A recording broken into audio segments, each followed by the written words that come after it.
January has felt like the month that was never going to end. But perhaps if you did vote leave in 2016, this has just been going by. You can't go back quick enough for you, because this coming weekend, it is here. Brexit week has arrived, just a couple of days until we leave the EU. So after years of wrangling and negotiations and uncertainty, I've been curious as to how businesses across Teesside, County Durham and North Yorkshire are preparing themselves, if at all. Are they doing anything in particular to make sure that they're ready for this weekend, or is it a bit too early to start worrying as of yet? Let's speak to Jonathan Lamb from the Entrepreneurs Forum. Joins me now. Thanks a lot for being with me, Jonathan. I guess you've had, since the election results in December, to prepare for leaving the EU. So what's been said in the Entrepreneurs Forum from people that you work with? Oh, well, good afternoon. Yes, I mean, some people who are wanting to grow their businesses, I mean, they haven't waited until even the election to try and prepare. I mean, cautiously prepare. I mean, until people knew exactly when the dates were, etc. There's only so much they could do.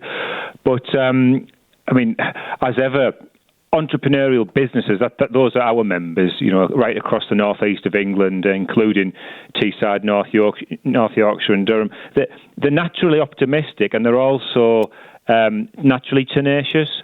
So they have been exploring what the alternatives are in advance. And what I've picked up, even in, especially actually since coming back in the new year, is they're always optimistic, but they also need to have confidence. And now they've got some deadlines. It's the confidence to take that discussion with the supplier or with their potential customer to the next stage, to a more commercial stage, because they've got some certainty about the deadlines. Not everything is known, of course it's not.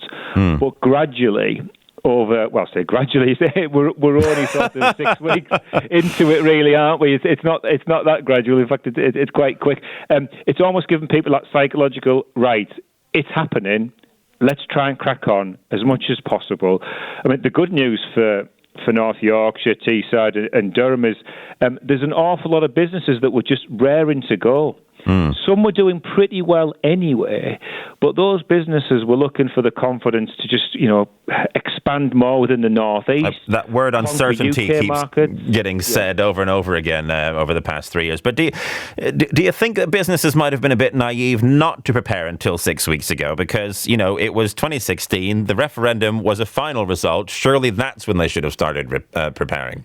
I think when you get down to the detail, it's not as easy as saying, well, just crack on, because some of the businesses, say, that are in the forum, they're dealing in international markets, they're dealing with, and therefore they're relying upon currency rates, they're relying upon certainty about how contract terms might change, and some of those decisions, you can only make the final preparations with everything decided, because until that final point, everything else could unravel.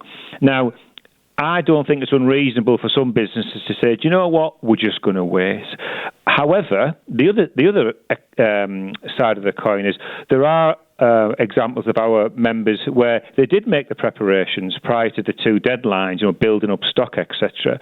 And it cost them quite a lot of money, and it also cost them quite a lot of energy to do it. And after twice, they just said, look, we'll only prepare if we actually know it's going to happen.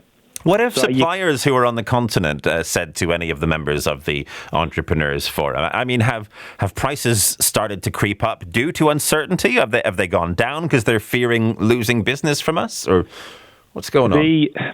The only direct experience or reports back from members was actually not within the last couple of months. Was prior to that, really, which when you get to looking at those contract terms, because there is an interconnection between us and mainland Europe with the supply chains.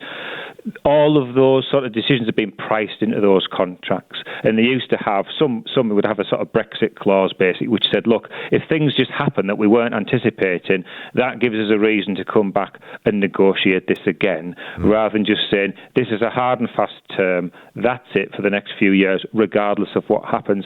I think which is a very pragmatic approach. I mean, people want to do business right across Europe and into the UK. And the end of this week won't change that. It's made it frustrating for all sides that there hasn't been the degree of certainty that they wanted.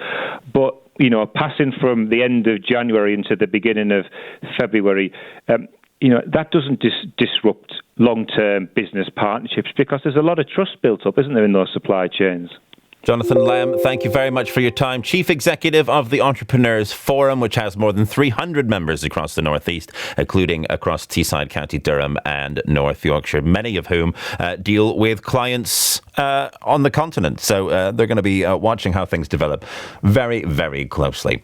Just before